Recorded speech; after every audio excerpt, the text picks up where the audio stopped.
The Wilson family's annual reunion was exactly as suffocating as I remembered. Crystal chandeliers sparkled overhead in my aunt's oversized mansion, reflecting off designer dresses and expensive watches. The air was thick with the peculiar mix of expensive perfume and superiority that seemed to follow my relatives everywhere they went.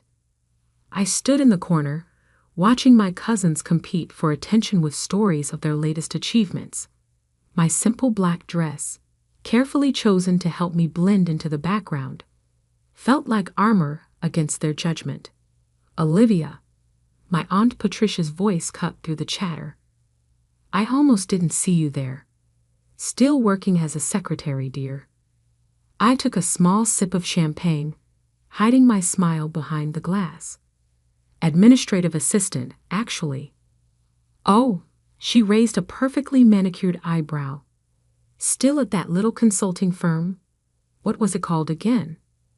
"Summit Solutions," I replied quietly. My cousin Ethan, fresh from making partner at his father's law firm, couldn't resist joining in. "Come on, Liv. I could get you a real job. Something with actual career potential." I thought about the stack of contracts waiting for my signature back at my office. My real office, not the carefully maintained cover I showed the world. "I'm happy where I am, thanks." "Happy?" Aunt Patricia's laugh could have cut glass. "Darling, you're wasting your potential. Your cousins are all executives, partners, real business people, and you're still pushing paper for someone else. If only they knew that someone else was me." The story of how I built my empire in secret started 10 years ago, in this very house. I was fresh out of business school, armed with an MBA and a revolutionary idea for restructuring failing companies. I'd spent months perfecting my pitch, convinced that my family's vast business connections would help launch my career. Instead, they laughed. "Consulting?" Uncle Robert had scoffed. "Leave that to the big firms, girl. Join the family business. Start in the mailroom. Work your way up like everyone else." Everyone else meant my male cousins, of course. The Wilson family's idea of success was strictly defined and strictly controlled. They'd built their fortune through a network of companies, each headed by a carefully chosen male heir. Women were expected to marry well or take subordinate positions, nothing more. That night, I made 2 decisions that would change everything. First, I would build my own company without their help or knowledge. Second, I would make them regret every dismissive word. Summit Solutions began in a tiny office above a Chinese restaurant. My savings covered the rent, barely. But I had something more valuable than money. I understood how companies worked, how they failed, and most importantly, how to fix them. My first client was a small manufacturing firm on the verge of bankruptcy. The owner had been turned down by every major consulting firm in the city.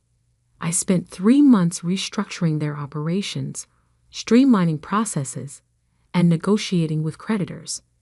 6 months later, they were profitable again. Word spread quietly through business circles about the mysterious consulting firm that could save dying companies. I hired carefully, choosing people who shared my vision and my discretion. Every employee signed ironclad NDAs. My name never appeared on any public documents. I was simply the CEO. As Summit Solutions grew, I maintained my cover as a low-level employee. I kept the tiny office above the restaurant, even as we expanded into a sleek downtown headquarters. When family members asked about my job, I described mundane administrative tasks, watching their eyes glaze over with disinterest. The deception wasn't just about pride, it was strategy. The Wilson family's business empire was built on acquiring struggling companies at rock-bottom prices. My firm's specialty was saving those same companies before they became vulnerable to hostile takeovers. We worked in the shadows, quietly thwarting my family's predatory practices while building our own success. Now, 10 years later, Summit Solutions was one of the most influential consulting firms in the industry.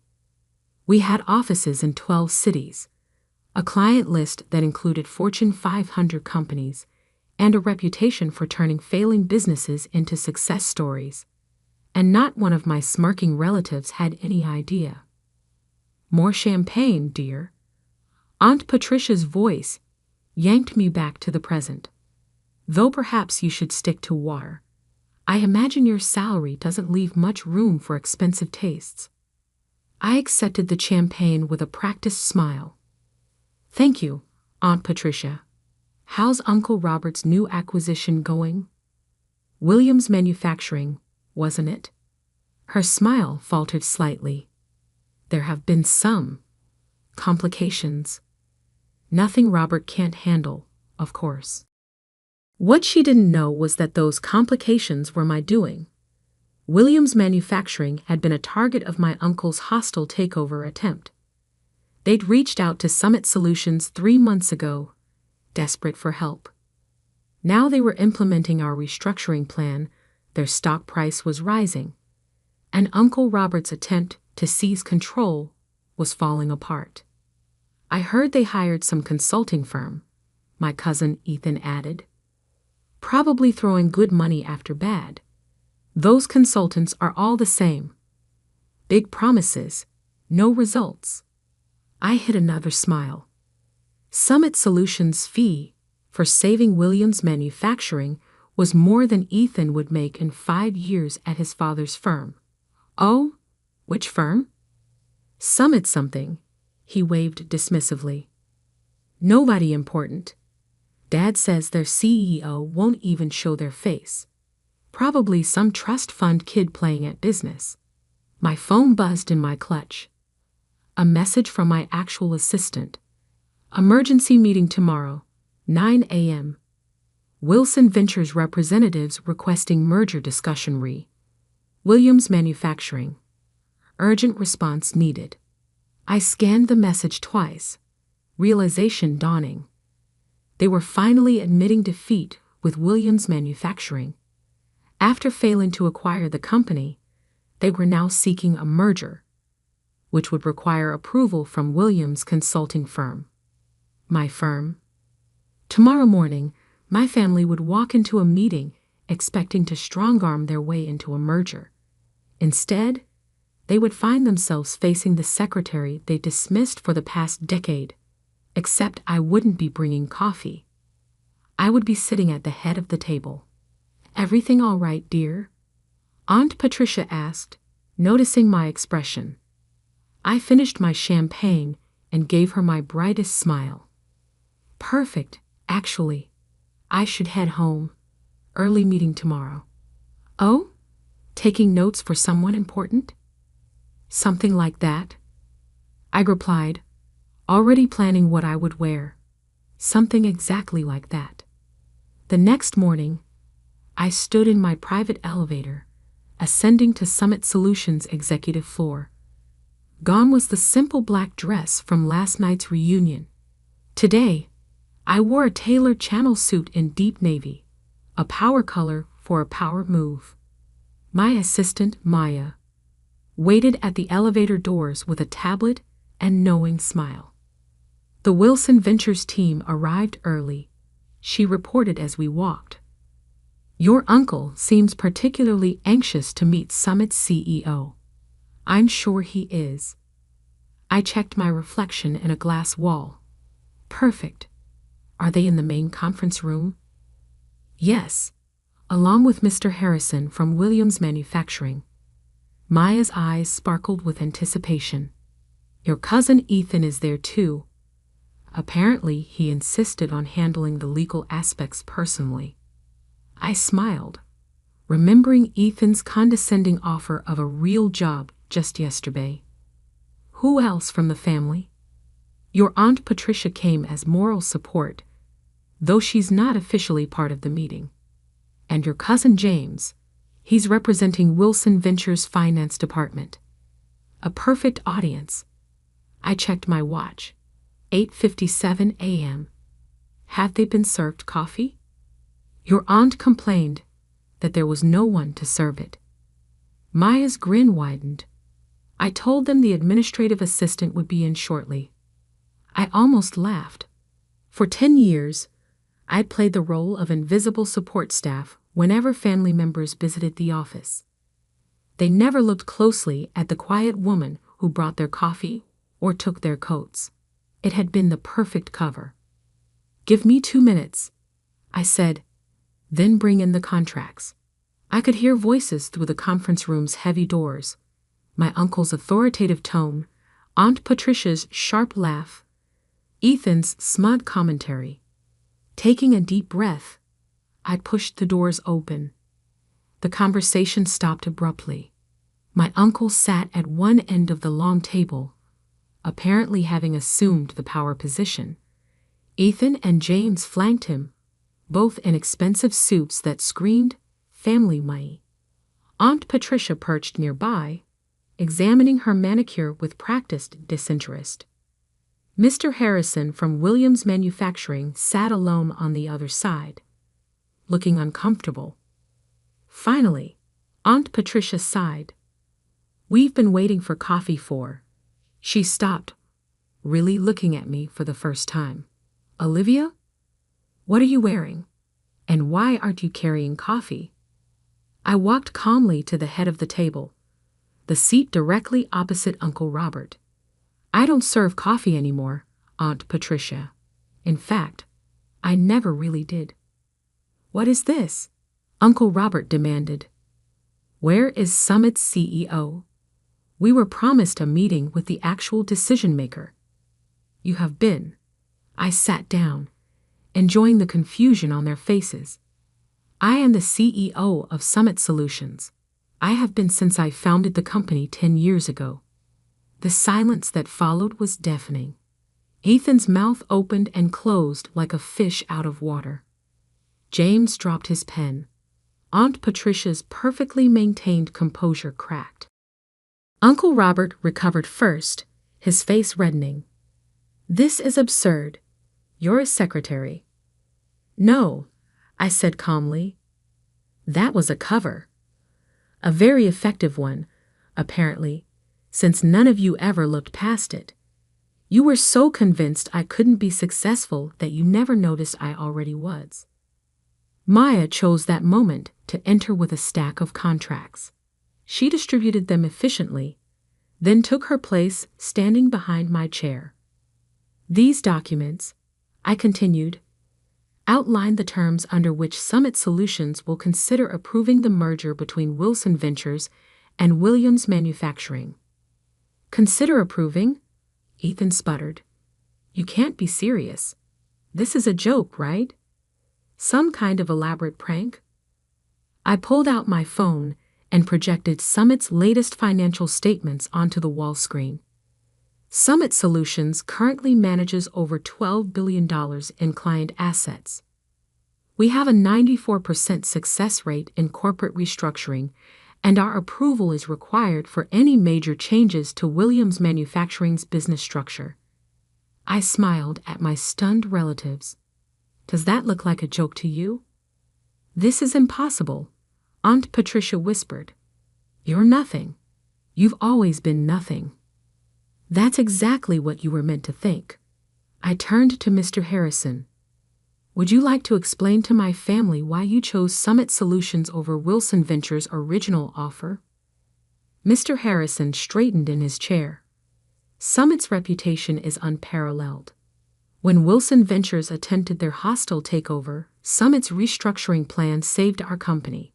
We've increased profits by 47% since implementing their strategies." "Restructuring plan?" James looked like he might faint. "The plan that destroyed our acquisition attempt. That was you, among others." I began listing cases on my fingers. Peterson Electronics, which you tried to acquire last year. Maritime Shipping, which you underbid on last quarter. The Davidson Group, which mysteriously recovered just before you could buy them out. I leaned forward. For 10 years, I've been quietly undermining every predatory acquisition attempt your company has made. Uncle Robert's face had turned an alarming shade of purple. You deliberately sabotaged family business. No, I corrected. I built my own business, one that helps companies survive instead of devouring them for parts. The fact that it interfered with your plans was just karmic bonus.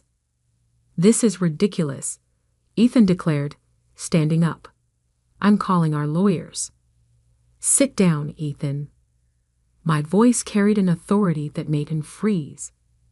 You really should read those contracts in front of you, the ones your firm spent months trying to secure for this meeting. I watched realization dawn on his face. That's right. Your law firm's biggest client this year. That was me too. Maya stepped forward with another document. This is a summary of Summit's current market position and liquid assets. You'll note that we're now in a position to acquire controlling interest in Wilson Ventures if we choose. The room erupted in chaos. Aunt Patricia was practically hyperventilating. James was frantically checking the numbers on his phone. Ethan had collapsed back into his chair, looking shell-shocked. This is blackmail, Uncle Robert growled. No, I said quietly. This is business. The kind you taught me, I'd never be capable of handling. I stood up, smoothing my jacket. You have until 5 p.m. today to review the merger terms. They're very generous, considering our position. If you decline, Summit Solutions will begin purchasing Wilson Ventures stock on the open market tomorrow morning. I headed for the door, then paused. Oh, and Aunt Patricia, that champagne you so graciously offered me last night. I own the vineyard that produces it. Bought it last year. The coffee you were so desperate for this morning. That chain too. I smiled sweetly. Turns out my salary does leave room for expensive tastes after all. The door closed behind me on their stunned faces. In my private office, I finally allowed myself a moment to process what had just happened. 10 years of careful deception, of playing the invisible underachiever, had led to this moment. Maya appeared with a real cup of coffee, my favorite blend from my own coffee chain. Was it worth the wait? I thought about all the times I'd served coffee in this very office, watching my family dismiss me, underestimate me, write me off as nothing more than a secretary. Every single second. My phone buzzed. Messages already pouring in from family members who must have heard about the meeting. I silenced it without looking. They'd have plenty of time to process their new reality. Right now, I had an empire to run. And for the first time in 10 years, I could finally do it without hiding who I really was. The next 48 hours were exactly what you'd expect when a family built on power and appearances suddenly discovers they're not at the top of the food chain anymore. The messages started pouring in almost immediately after the meeting. Aunt Patricia, darling, let's discuss this over lunch. You always were my favorite niece. Ethan, come on, Liv. We were just joking around. Family should stick together. James, you can't do this to us. We're blood. I ignored them all, focusing instead on the rapid-fire emails from Wilson Ventures board members. They weren't stupid. They could see which way the wind was blowing. By noon, they had scheduled an emergency board meeting. By 3, they had voted to accept Summit's merger terms. Uncle Robert, predictably, didn't go quietly. You've betrayed this family. His voice echoed through my office as he barged in unannounced. Maya moved to intervene, but I waved her off. Let him have his moment. Actually, I said, not looking up from my computer, I'd say I learned from this family. Isn't this exactly what you taught us? Seize power, eliminate competition, Never show weakness. We gave you everything. That made me laugh. You gave me nothing. Less than nothing. You taught me that I would never be good enough. That my only value was in supporting the men in the family. So I'd built something better. By deceiving everyone for a decade, I finally looked up at him. By letting you deceive yourselves, you saw exactly what you expected to see. A quiet, unambitious woman who knew her place. That was your mistake, not mine. The fight seemed to drain out of him suddenly. He sank into one of my visitor chairs, looking older than I'd ever seen him. Why reveal yourself now? You could have continued operating in secret. Because it was time. I closed my laptop. Williams Manufacturing isn't the only company you're trying to acquire. There's Thompson Electronics, Maritime Solutions, at least 3 others. Companies with good people, solid products, that just need help restructuring. I'm tired of watching you destroy them. It's business, he protested weakly. No, it's greed, and it stops now. I handed him a folder. These are the final merger terms. Summit Solutions will acquire a controlling interest in Wilson Ventures. We'll restructure the company to focus on building businesses up, not tearing them down. You can stay on as a consultant if you accept the new direction. If not, your golden parachute is outlined on page 3. He opened the folder with trembling hands. You've thought of everything. I learned from the best. I smiled without warmth, though not in the way you intended. After he left, Maya brought in a stack of newspapers. Summit's revelation was already making headlines. Secret CEO revealed how one woman built a billion-dollar empire in secret. Wilson family shocked. The hidden success story they never saw coming. My phone buzzed again, this time with a message that actually mattered. My mother, who had divorced Uncle Robert's brother years ago and distanced herself from the Wilson family's toxicity, had sent a single line. I always knew you would show them. The next few weeks were a whirlwind of changes.